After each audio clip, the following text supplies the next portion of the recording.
My client called me incompetent and I deserved it. So the date is April 1st, 2014. And I'm working away, young George, my early 20s. I was an area manager, had a portfolio, west side of Ontario that I was looking after. And I thought I was doing a great job, driving around, visiting the buildings, getting things cleaned up, making sure that people are where they needed to be. And then I received this email on that fateful day. And no, it's not an April Fool's joke. So a client of mine emailed my executive vice president at the time and CC'd me on the email. I'm going to read you that email right now, and then I'll give you some context. The email said, "Does George still work for Impact?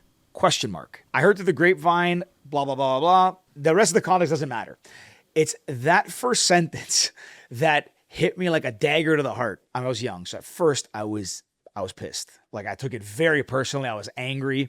And when I calmed down for a minute, I realized this client was sending me a message. She obviously knew that I still worked at Impact, but she was implying that I have not been in the properties and have not been visible, and she feels that I am not giving them the attention that they deserve and need as a client of ours. After I let my emotions settle down and I kind of unpacked what she was saying, and also my executive vice president reiterated this message that she was implying, it helped me wake up and realize rule number one in commercial cleaning is that if you want to be successful and stay successful, the most important thing that you can do is make every customer and every cleaner feel like they're the only customer and only cleaner you have.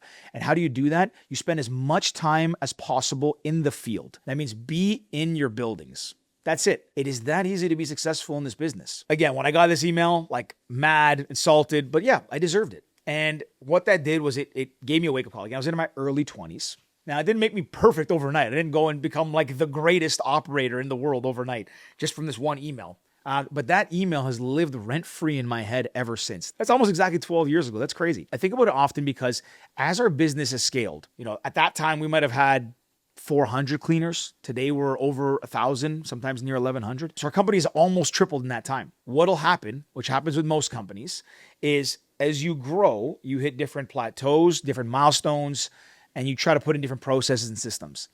And you think you're getting smarter and better, and you have more resources and you get better technology. So you start to put these things in. You think that, okay, now that I have these, I can operate more efficiently. Wrong. You have to still do the basics. And the most important thing, rule number one in cleaning, is be in your buildings. That's it. That's rule number one. Doesn't matter how much you grow, how many managers you get, how much capital you have, how many systems you get, how many processes and SOPs you put in.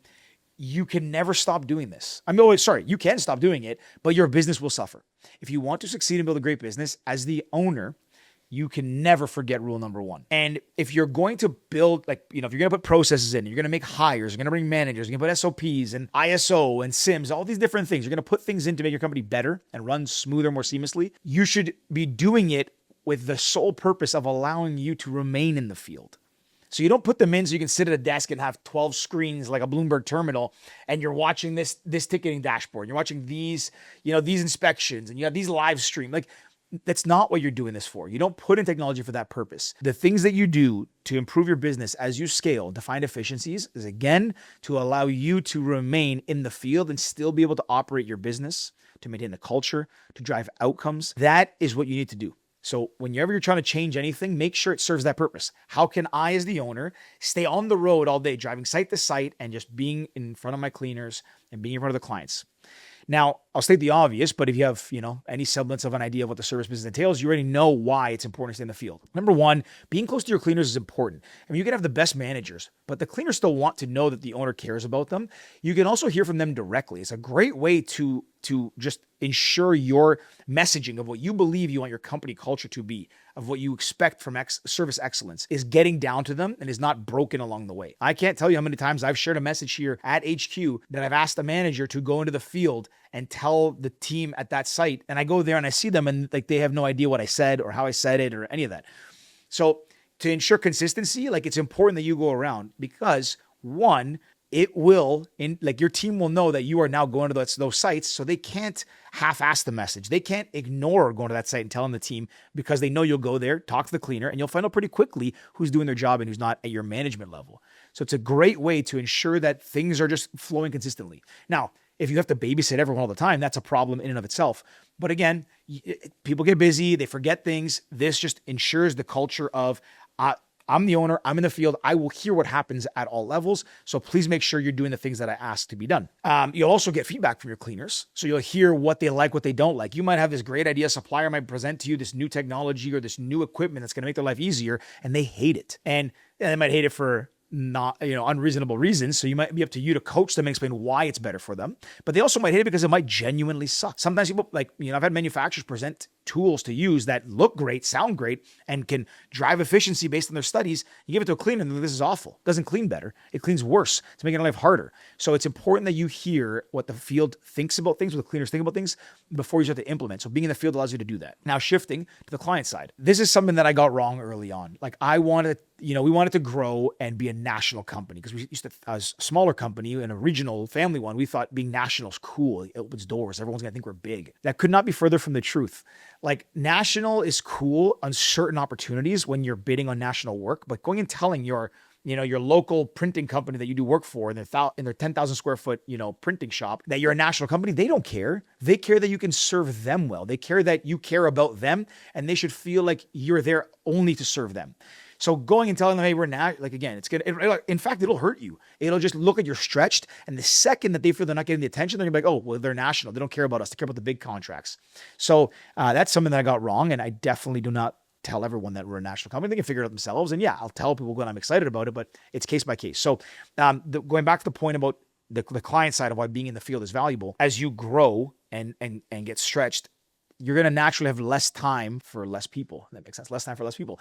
So you're going to have less time to dedicate to every account. So in the early days, spend as much time with them to earn that goodwill so they know that you care. And then as you grow and you have to shift time to new startups and new projects and new markets, you still have earned that goodwill. So you have a bit more of a longer leash. But if you're never in the sites and they don't know who you are, you don't exist, you're just a faceless organization. They're not going to give you the benefit of the doubt because you're no different than Joe's Cleaning next door. And if Joe's Cleaning is on site all day, Joe's Cleaning will win and they'll view more favorably. So being in the field earns that trust of the clients, earns the rapport, and shows that you care not only about them, but also over people. And the second part is with being in front of your clients, building that rapport and that trust and having those conversations, you have direct access to them. So you can ask them, hey, how are we doing here? Find out what they think of your work, any wins, any losses. Number one, it helps you improve quickly so nothing festers and becomes a bigger problem. Number two, you could take those as case studies or as feedback, turn them into LinkedIn posts, turn them into testimonials for your clients, for your new prospects. And on top of that, you can also unpack if they have problems either with other service providers in their property or problems with other buildings within their portfolio. That means upsells. That means more opportunities, more revenue. So I'm not saying go and stretch yourself in every direction, like be a cleaning company first and be a great cleaning company. Don't try and be a pest control company as well if you're not good at it and get stretched, and that's just going to hurt everybody. But if there are things that are adjacent that you can bolt on, like maybe they need someone in their warehouse to push carts around. It's pretty easy. It's labor. We manage labor every day. It's just training someone in a slightly different function or activity. So there's opportunities for upsells if they have pain elsewhere and the skills are transferable with cleaning. And newsflash, a lot of skills are transferable with cleaning because again, it's just people moving things from A to B. And again, beyond that, if they have other properties, which a lot of facility managers or property managers do have, and companies have multi-sites and you're close to them, you can ask them, hey, what's happening at this location? I noticed that you have that building down the street. Is everything okay there? And if it's okay, great. But at least they know that you can help them there. And if you stay top of mind and you're there in front of them, eventually things will line up. They will have a problem inevitably because there's always challenges in cleaning, no matter what company it is. You'll always have some point. There's a problem. And if you're at the right place at the right time, they will say, you know what? My trash was empty for the last week. You want to go over, take a look and give me a quote? Anyways, I got called out once by a client and it was a hard pill to swallow, but it taught me a lot of valuable lessons in a very short time. One line, does George still work at Impact? Changed exactly how I think about my business, how I intend to build it going forward.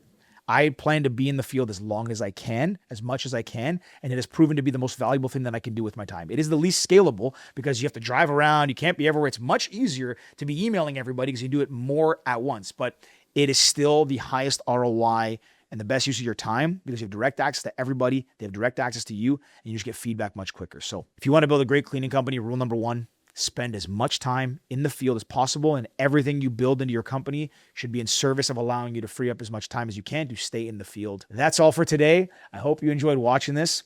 Again, my name is George, and I love cleaning.